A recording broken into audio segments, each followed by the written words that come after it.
So as I mentioned again, so I'm just going to show an example of what I did. This is I'm getting the echo again.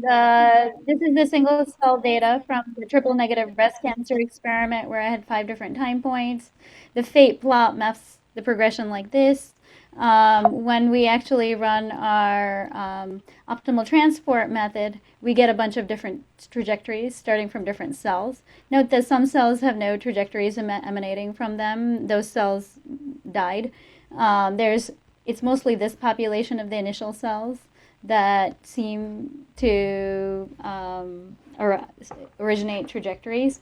And I haven't drawn some of the trajectories in the middle, so I'm drawing sort of the two extreme trajectory types in order to contrast them. And one trajectory is ending up at a benign apoptotic state, and one set of trajectories is ending up at those tumor sphere states. So the first thing we want to ask is if you wanted to go from the tumor spheres and ask where did they originate from, we call this the cell of origin question. This can be really important. You might want to know, okay, I have a metastatic tumor, what were the original cells that it originated from?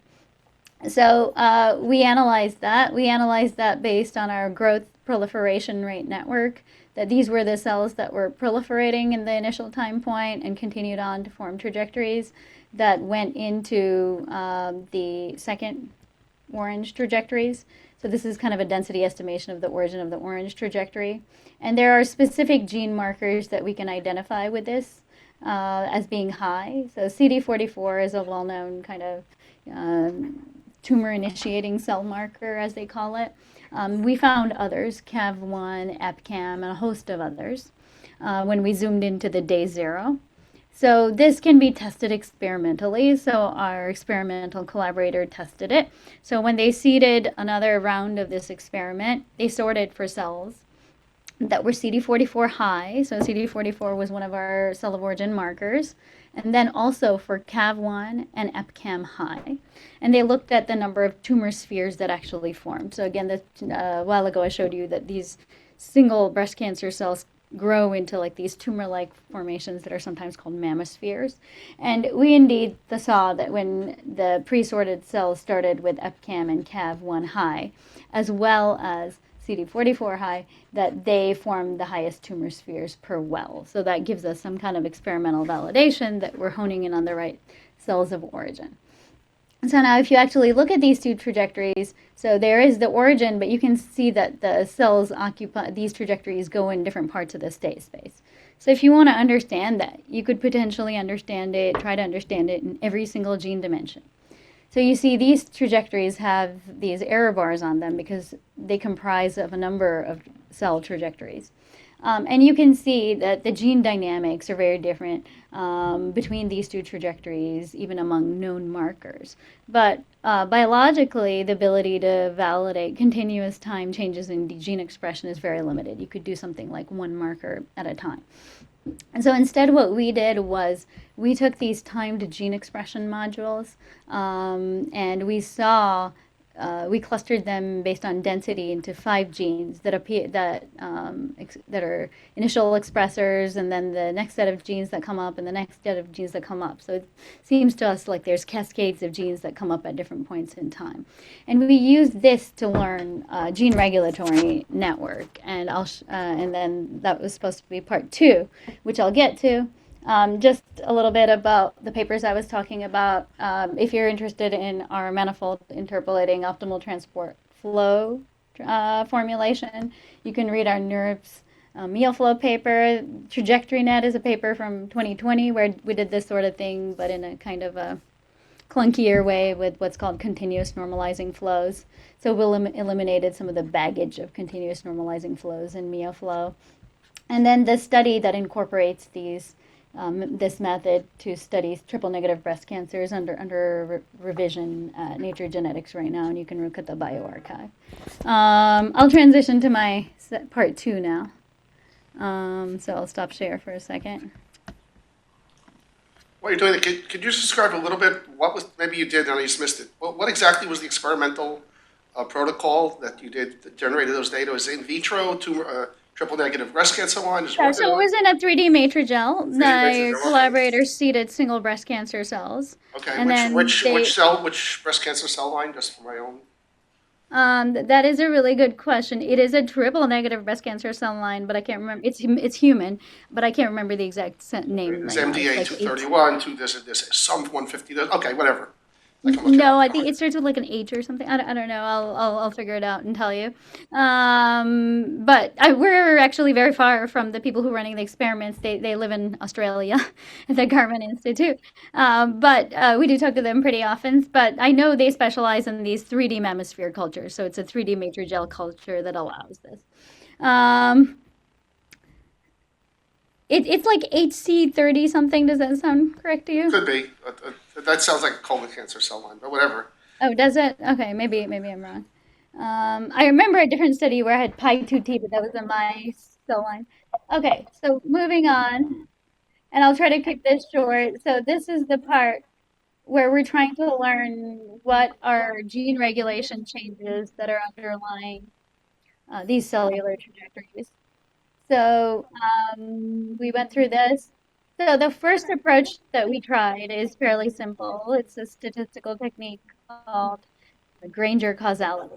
We tried to see if some of these genes Granger cause other genes because now we have time trends of every gene. And in fact, we came up with something like 5 clusters of genes with different time trends. If you're not familiar with Granger causality, it checks that the cause happens prior to the effect, and that the cause has unique information about the effect.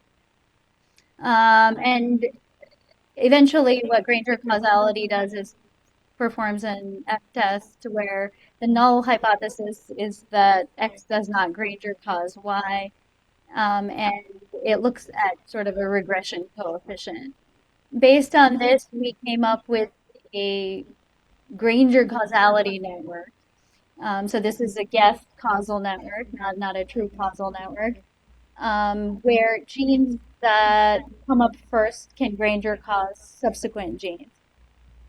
And this network is fairly complicated, but we honed in on the parts of the network that are around previously recognized markers of breast cancer progression.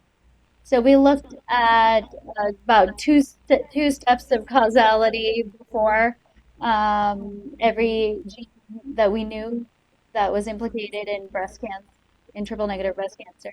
And one marker that came out to us that hadn't been used in therapies at that time, although I believe somebody at Yale is developing a PROTAC therapy for it now, is this ESRRA marker. This marker was tested experimentally by our collaborators. So in this experimentation, the cell culture tumor was actually grafted into a mouse, and the mouse was given 2 different types of treatment. One is this siRNA, which is this silencing RNA that knocks down the Ezra as a gene, and the other was a tool compound for Ezra that was given alongside the regular chemotherapeutic treatment. And in both cases, we saw a marked difference when we modulated Ezra. And so this gives us some idea that Ezra is an important player and that these kinds of techniques can pick out some genes to regulate that are correct. But one thing we were worried about with the Granger causality was that we were getting a static gene regulatory network from it. So this was a static causal network. Whereas it's been well recognized by cancer experts that the gene regulation itself can undergo what's called regulatory rewiring. So cells can actually change what their regulatory network looks like. It could potentially be that some signals are completely off, so that part of the network sort of disabled. That's one way. Another problem could be epigenomic. So some gene might be prohibited from expressing, so that means an edge is kind of cut off in the network, or vice versa. It's open, whereas it didn't used to be, so now a new edge is open in the network. And in another study that we have going on colorectal cancer, this is very much recognized as the case. And in fact, the different stages of colorectal cancers, from healthy to adenoma to the full cancer, shows a lot of changes, and particularly in these signaling molecules, which are end state readouts of the regulatory network. So one of the ideas is to purposefully rewire the regulatory networks of these cells. Modulating rewiring is thought to restore treatment sensitivity. So it's thought that the initial stages of this are more sensitive to treatment than these further differentiated stages where the colorectal cancer starts to resemble fetal or stem cell-like states, neuroendocrine states, and squamous epithelial states. So these are thought to be chemorefractory. And in fact, the whole proposed work in this grant is to apply certain kinds of inhibitors in the network to rewire the cells back to this state. I have So anyway, a question. Can I ask a question in the previous slide? Do you know why? Because it's not only in the colorectal, you can observe a similar pattern in lung cancer, in actually prostate cancer, some other epithelial tumors in general. Why from the fetal-like or stem cell, when the tissue is healthy and you go in normal development, you end up with whatever lineage commitment, enterocytes, goblets, whatever it is. And in the case of tumors, ends up in these two groups, which are squamous-like and neuroendocrine-like. Why is it the case that? This is a good question. This part I don't know, but I do know that that fetal cell type is very plastic, in the sense that I said before, that it has the ability to sort of differentiate into different states.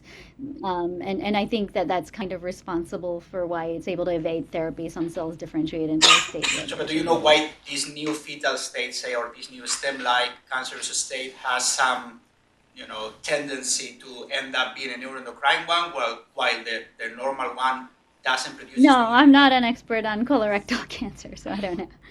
I'm again the computational person in this project. Basically, this flow, where up to Granger causality, we've used in these two studies. Another study we've used that was just accepted to Nature Communications is this very interesting pancreatic cancer where it's obesity driven. So if you make the mice obese, they start to get the cancer, and if they become skinnier, the cancer actually retracts. And we were able to show what cell type is the cell of origin and how it progresses there, and apply this whole pipeline I've showed so far with the Granger causality. But we wanted to do better, so we've been developing this graph ODE framework that I also wanted to talk to you about. This graph ODE formulation, unlike the neural ODE formulation, which operates in a latent PHATE-like space, so it's a latent space that looks like a PHATE map of the data, so it's lower dimensional than the number of genes and so on and so forth. This neural ODE actually operates in the gene space itself. We usually look at a subset of genes that we think are implicated in the process, but not too few, something like on the order of 1,000. And each node in this kind of formulation represents a gene, and the edges represent some kind of relationship between the gene. And in particular, the attention that we offer this neural network. So this is a graph neural network, and we endow it with something called attention. That I'll explain the exact kind of attention in a second. We'll guess the regulatory upstream interactors of this cell. So the motivation for doing this is that attention is a dynamic mechanism. As you're training your network, unlike the weights of a neural network, attention can change every time you have a new input and as it's going through time predicting. And this dynamism hopefully can help us recover some of the dynamic rewirings you might have in the cancer network as it gets rewired from one state to another. So the idea is that you saw genes dynamically change their expression patterns. But can we attribute those altered gene expressions to altered interactions between genes? So if the upstream regulator of a gene is missing or highly expressed, you could see an effect in the downstream gene. So we're trying to attribute it back. So can we create sort of a generative dynamics that follows this kind of principle where changes in gene expression can be attributed to gene interactions? And this effectively means we're trying to infer a directed graph of the gene regulation at every time point. The caveat is that there could be many graphs that match the same dynamics if you gave no connections. So we do use a prior graph.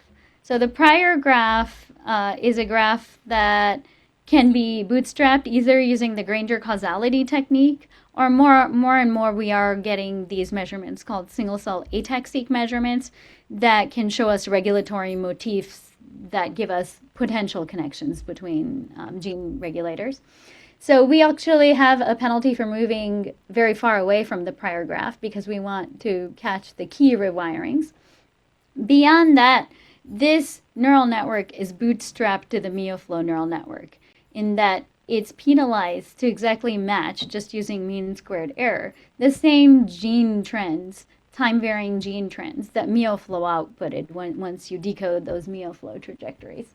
At the end, what you get is you do get a forecasting of the gene dynamics starting from an initial state. And if you read the attention at every point in time, then you get different snapshots of how your regulatory network might look at different points in the transition. The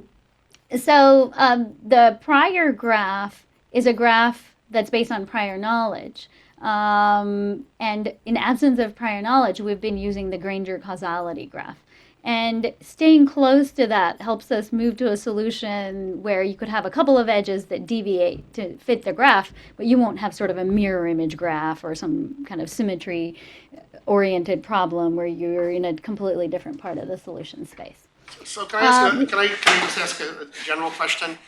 Yeah. How does this methodology, which not that I understand the details, of course, how does it tell the difference between the fact that your prior graph or whatever are missing interactions that are there but you didn't know they were there, versus the dynamic changes in the strength of those interactions, as in this, updating the whatever I would call epigenetic control over the gene interaction. So how does it know the difference between those two different aspects? I don't know that it knows the difference so much as it depends on what you allow your attention to do. So in graph neural networks, it is possible to have attention between between nodes that don't have an edge yet between them. And you can compute a complete pairwise attention, and transformers compute pairwise attention all the time, so it's doable. And if you see node A paying attention to node B a lot, but they don't have an edge, you can introduce that edge. So that can be part of what you do. So the general method can also introduce new edges that you didn't have in your prior graph. Yes, yeah. In addition to changing the weights of your graph. Okay, and that's right. It decides somehow dynamically based on your optimization which of those is a better fit. Which of those should be an edge? Yeah. Okay.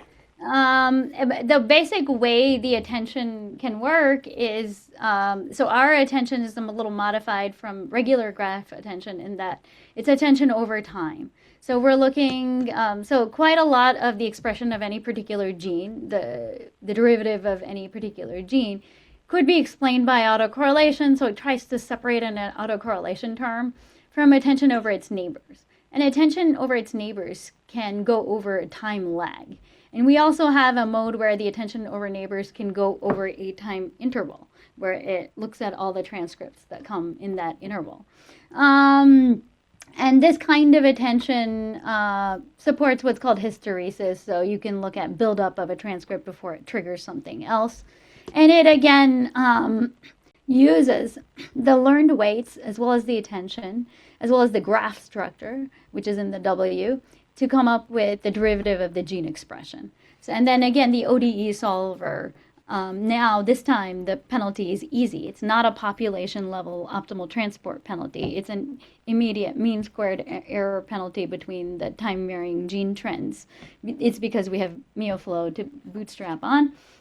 We have a term for closeness to a prior, as well as a term for sparsity. We don't want so a kind of a trivial solution these things converge to is everything is paying attention to everything. So you really don't want that. So we have several kinds of sparsity penalty that we've implemented and tried. Most of the time we're sticking with this L1 penalty. So together, these create this graph ODE network that can be used sort of to simulate the system. So you can simulate forward starting from the initial state. But one of the other readouts you get, in addition to forecasting the gene dynamics, is these attention neighbors, which could look at what gene is paying attention to what other genes. One interesting possibility with this kind of framework is it is sort of a simulator. It's a neural simulator. So if you have somewhat of mild perturbations, you could simulate that in your system. So you can look at perturbing a certain node, which could mean changing the gene expression value at that node. And you can see how that effect cascades down your network. And when we get perturbation data, and there are some perturbation data types that are arising, perturb-seq among others. Not a lot of them have a lot of time course information, even tiny bits of time course information. You could train it to show what the perturbation effects are, and I'll show that in a simulator in a second. But meanwhile, how have we validated RITINI? The way we've validated it is using the Sergio gene expression simulator. And we have looked at gene expression simulations where there's an initial gene regulatory network that goes towards two different gene expression networks gradually. And we see that most of these methods are sort of static network learning methods. And RITINI performs the best. RITINI without hysteresis, this is ablating the hysteresis, performs worse. RITINI without the neural ODE performs markedly worse.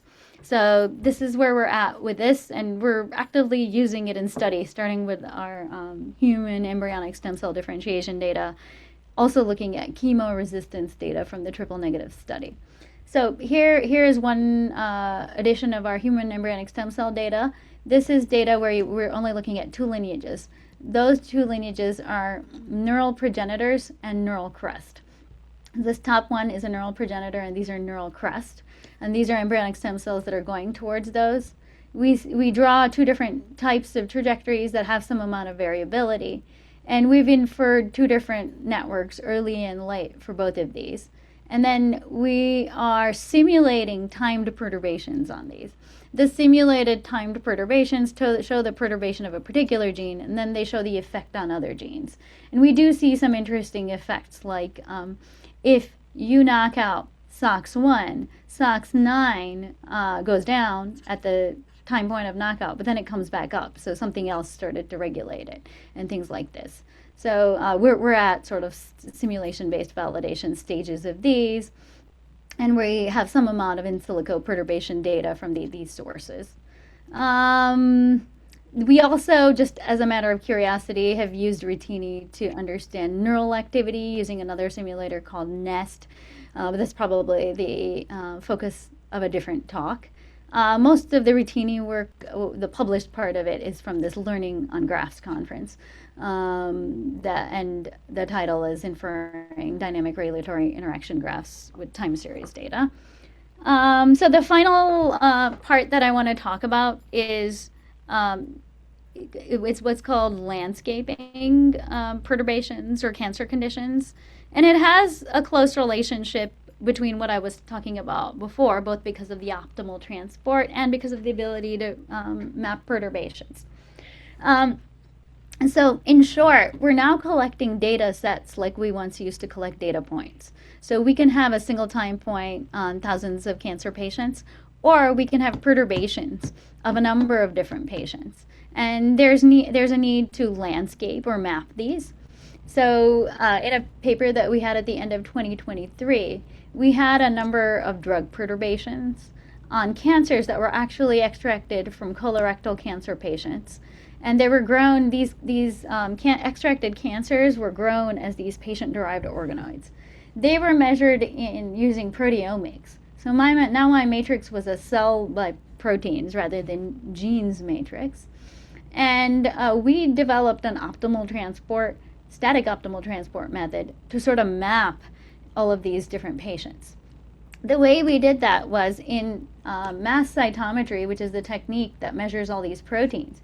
You can select the protein markers. And they're selected in very specific ways to distinguish between different types of cells, also cell state, which I talked about, as well as signaling markers. And so we actually designed a tree that decided whose leaves were every particular cell. So based on some of the markers here that were selected, cell type markers that are in the tree. And this part of the tree is random. So the top part of the tree is a prior decision tree based on the markers the person selected. The bottom part are more of these state markers that aren't very hierarchical. So based on embedding populations to this tree, we came up with a map, which we once again draw with PHATE. Except for here, each dot is a whole data set. It's a whole single cell data set collected on a patient. And the distances between the patients are reflective of this tree-based optimal transport. So this phenoscaping idea seems very interesting and important. And we're now trying, because when you see a new patient, you want to see where do they fall in the map of all the other patients I've had. How did I treat the other patients whose cells looked like this, regardless of their mutation? So the idea is to create an extensible mapping system like this. And of course, as you know, the PHATE regularized autoencoder type technique can help map new patients. So the way I think of this is a static optimal transport map between patients. But potentially you can zoom in. And my collaborator likes to call it Google Map with directions. When I zoom in, we can maybe go back to our dynamic optimal transport, our neural ODE framework, to understand how a patient can get from one state to another based on treatments. We do have several other methods for this. So the trellis method is tree-based optimal transport. That was more appropriate for proteomics data. We have a method called diffusion EMD that's maybe more appropriate for sort of continuous manifold structured data, and it uses a manifold-based optimal transport distance. Now, not only can we use these to map the space of patients, but we could also use this to map the space of perturbations. So if we have a number of perturbations and we know how they affect the cellular populations, then we can make a map of perturbations. And usually the interesting thing is this is a map of 300 drugs, and you can see they only have two types of effects on the cells. Effect along this dimension or effect along this arc. So again, we see this kind of thing where the intrinsic states that the drugs create in the cells is a lot lower dimensional. So that's kind of the end of my talk. These phenoscaping papers are our trellis paper, which was published in Cell. This paper, which shows the embedding of the perturbations, was published in Nature Methods a while ago, and this is in ICML. The last thing I want to say, which we're working on now, is thus far I've been talking to you guys as if cells perform these transitions by themselves. But usually they don't. Cells aren't really loners. They're actually getting actively signaled by other cells. And this is really key to how they start the transitions and how they sustain the transitions. So now we're reaching into a different part of mathematical modeling. So ODEs are a particular kind of mathematical model. But now we're trying to reach into agent-based mathematical modeling. But once again, we're doing neural agents. So each cell is now an agent. And the cells can talk with one another. And so there's two different levels of graphs, if you will. There's an internal graph that shows the gene regulatory connection, and there's these external connections that are signaling communications. And so you can think of it computationally as little RITINI networks for each cell that are all talking to one another. And so far we can use this to model these kind of small niches. So there could be a niche in glioblastoma that consists of a T cell, two different kinds of T cells, a helper T cell, killer T cell, a virus, so this is an oncolytic virus, glioblastoma cell, stromal cell, and we can at least get the neural network to match the dynamics of these pretty well. So this is where we're at, and we want to continue to think along the lines that these cells are all interacting when they have their dynamics and reach into more mathematical modeling to get this. We have a small publication on this in the conference called Machine Learning for Computational Biology if you're interested in checking out if you have any ideas. So future work would be modeling the epigenetic regulations more carefully, simulating more knockouts and perturbations, and carefully modeling the microenvironmental signals that are coming in. Most of what I talked about today is available on my GitHub. So all the neural ODE networks and the graph ODE networks. And my website, unfortunately, is horribly outdated, but most of the papers I talked to are available on Google Scholar as well. So thank you. Let me know if you have any other questions. Thank you very much.